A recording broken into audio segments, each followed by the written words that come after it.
This is the Wimshurst generator and grounding brush demonstrator for Silray turbo machinery.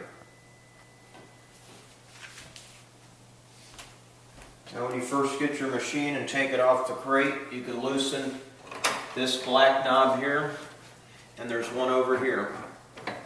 Just loosen that, and you can push this with your palms, and that locks in with that knob, and it's the same thing over here.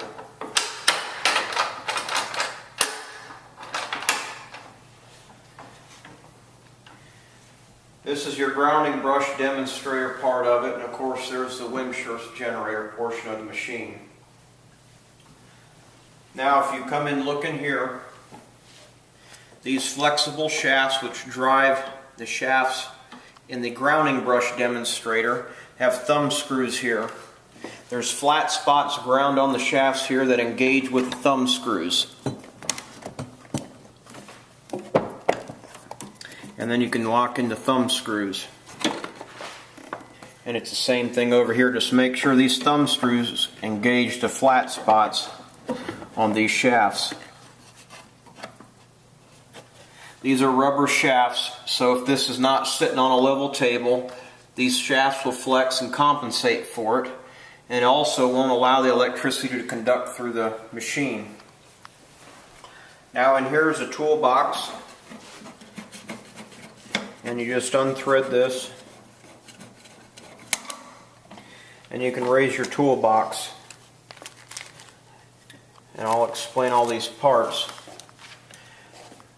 Here's this is for discharging the machine before you make adjustments. Here's one tool kit, and here's the crank for the generator.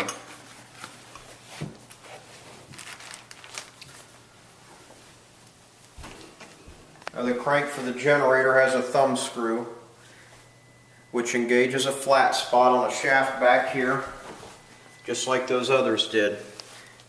And you want to make sure you line that up with that flat spot. And now that's engaged.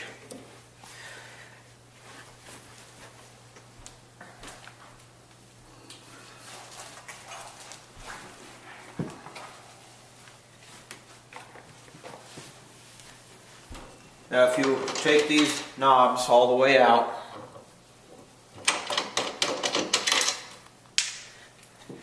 now you can open up the lid of the generator.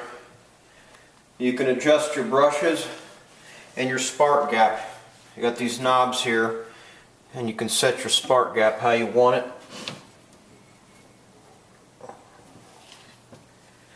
This lid here is made on a drop hinge, so if you want to remove it, it comes off that easy.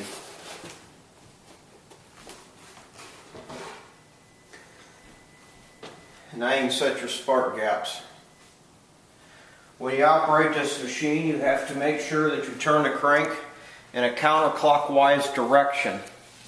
If you don't turn this in a counterclockwise direction, you'll cause premature wear of these copper brushes.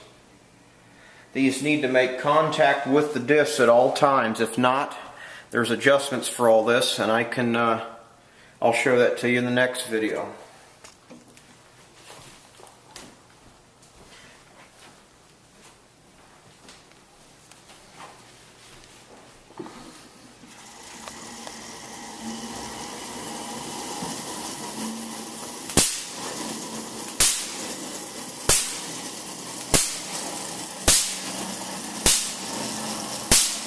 If the humidity is low, two turns of the crank should generate one spark. Roughly that's the firing rate.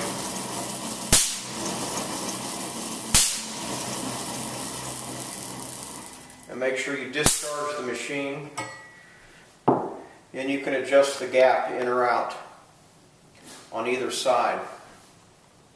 It is important that this ball be aimed at the center of this disc to get the longest arc length.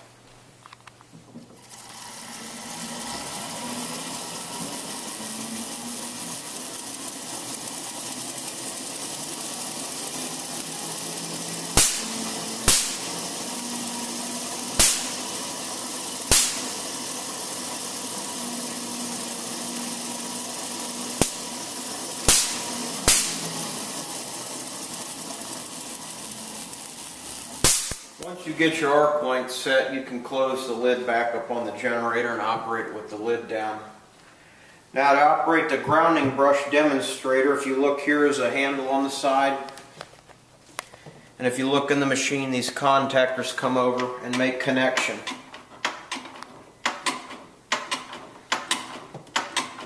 So when you're ready to fire the grounding brush demonstrator, you'll pull that back to fire it.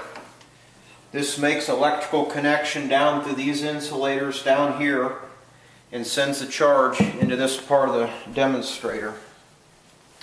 Now the way you operate this part is you take these ball screws out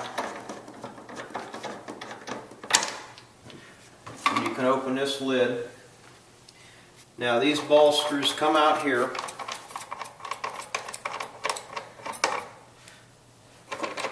And if you're going to run a lot of samples through here, you can leave them off.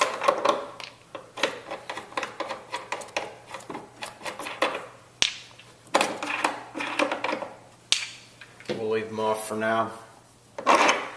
But these caps come off. Now these shafts turn off the generator and they're riding on plastic and glass ball bearings so they don't conduct electricity.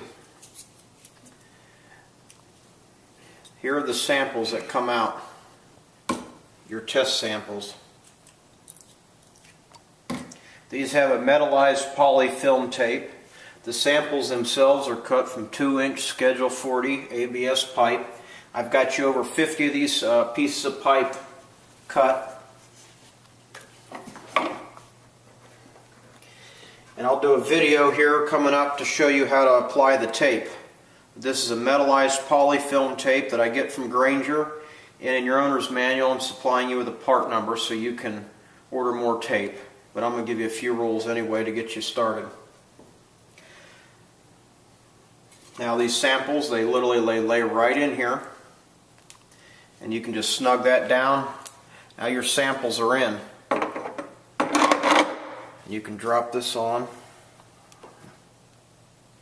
It's a nice clean one there. So there's your samples. Now this is an unprotected shaft and bearing setup. This is a protected shaft and bearing setup with a So-Ray turbo machinery grounding brush.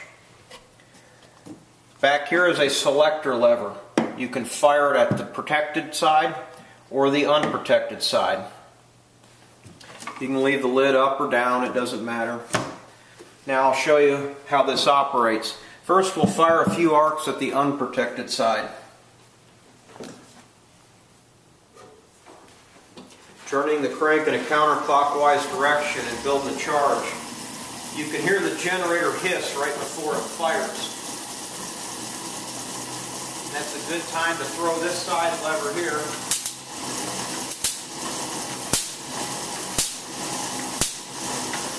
Now come over here and we can see it arcing. Watch down there off that selector lever, Paul.